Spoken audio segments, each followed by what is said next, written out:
ये वो बस है जिस बस में धमाका हुआ पाकिस्तानी फौज करा रही है।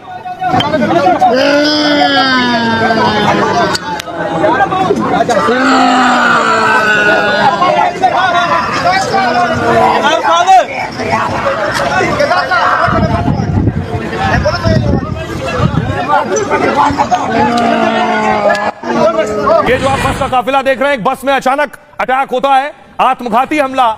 इसी तरह का आत्मघाती हमला हुआ कुछ ऐसा ही, जिसमें 90 पाकिस्तानी जवान मौत के मुंह में समा गए। अगली तस्वीर देखिए जरा। काफिला इसी तरह से बस का काफिला जा रहा था, 8 बसों का काफिला बताया जाता है जा रहा था, जिसमें धमाका हुआ। अचानक एक दूसरी गाड़ी आकर टकराई है, बारूद से भरी गाड़ी। पाकिस्तानी सेना के जवान इसमें मौजूद थे, 90 ने वहीं दम तोड़ दिया।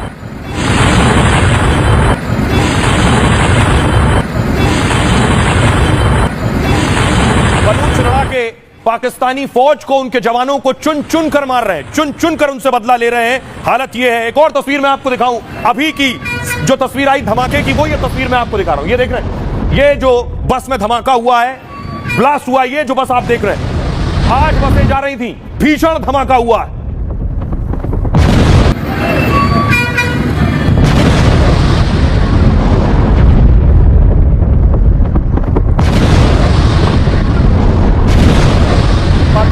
सेना के लिए काल बन गए बलूच, ढूंढ ढूंढ कर मार रहे हैं। पाकिस्तानी फौज करा रही थी धमाके के बाद। ये देखिए, ये वो बस है जिस बस में धमाका हुआ पाकिस्तानी फौज करा रही है।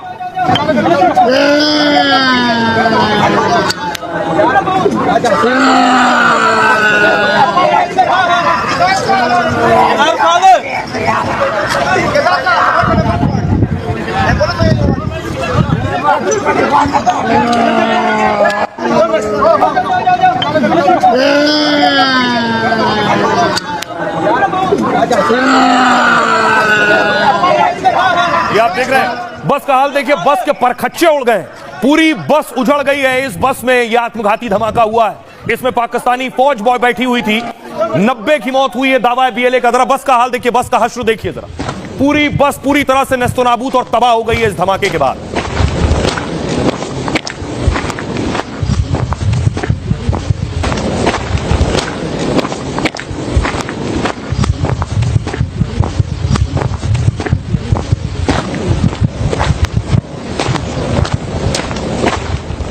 प्रधानमंत्री नरेंद्र मोदी ने भी आज पाकिस्तान को आईना दिखाया। ये जो पाकिस्तान में हालात बने हुए हैं, ये उनके खुद के बनाए हैं।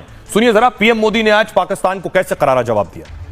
मेरे प्रधानमंत्री बनने के बाद मैंने मेरे शपथ समारोह में पाकिस्तान को स्पेशली इनवाइट किया था, ताकि एक शुभ शुरुआत हो। लेकिन हर बार हर अच्छे प्रयासों का परिणाम नकारात्मक निकला। हम आशा करते हैं कि उनको सद्बुद्धि मिलेगी और सुख शांति के रास्ते पर जाएंगे, और वहां की अवाम भी दुखी होगी, ऐसा मैं मानता हूं। कि वहां की अवाम भी ये नहीं चाहती होगी कि रोजमर्रा की जिंदगी जिए। इस प्रकार के मारधाड़, लोग लुहान कट बच्चे मर रहे हैं, जो टेररिस्ट बन करके आते हैं, उनकी जिंदगी तबाह हो जाती है। संबंध सुधारने की सबसे बड़ा ब्रेक थ्रू था प्रधानमंत्री बनते ही शपथ समारोह में उनको निमंत्रित करना। ये अपने आप में बहुत बड़ी घटना थी, और कई दशकों के बाद हुई थी घटना। और शायद जो लोग मुझे 2013 में सवाल पूछते थे कि मोदी की विदेश नीति क्या होगी, उन सबने जब ये सुना कि मोदी ने सार्क देशों के सभी नेताओं को शपथ समारोह में बुलाया, तो चौंक गए थे। और इस निर्णय के प्रक्रिया जो हुई थी उसके संबंध में हमारे वो उस वक्त के राष्ट्रपति प्रणब मुखर्जी साहब, उन्होंने अपनी किताब में जो संस्मरण लिखे हैं उसमें इस घटना का वर्णन बहुत बढ़िया ढंग से किया है। और सचमुच में भारत की विदेश नीति कितनी स्पष्ट है और कितनी आत्मविश्वास से भरी है, उसके दर्शन हो चुके थे। और भारत शांति के प्रति कितना प्रतिबद्ध है, उसका संदेश दुनिया के सामने साफ साफ गया था। लेकिन परिणाम सही नहीं मिले।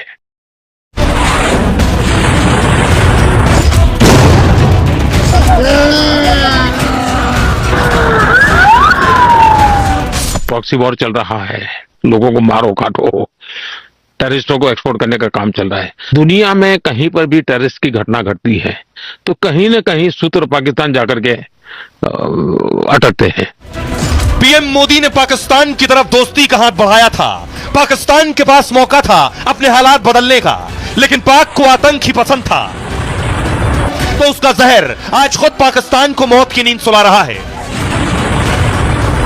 बलोच लड़ाके पाक फौज को खोज खोज कर मार रहे हैं। पहले ट्रेन हाईजैक करके 200 पाक जवान ढेर कर दिए, अब 90 पाक जवानों से भरी बस को उड़ा दिया। 90 पाक सैनिकों की मौके पर ही मौत हो गई। बलूच लड़ाके पाक फौज के लिए यमराज बन चुके हैं। पाक जवानों की बलूच लड़ाकों के नाम से ही रूह कांप रही है।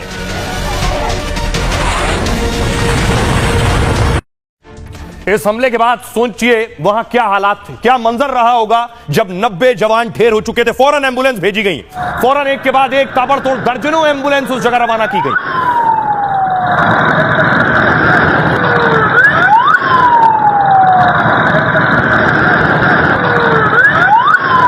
और उसके बाद देखिए जरा, उसके बाद ये तस्वीर आप देख रहे हैं, पाकिस्तान ने अपने हेलीकॉप्टर्स भेजे, उसी तरह जैसे ट्रेन जब हाईजैक हुई थी तब भेजे थे, फिर इस जगह अपने हेलीकॉप्टर भेजे।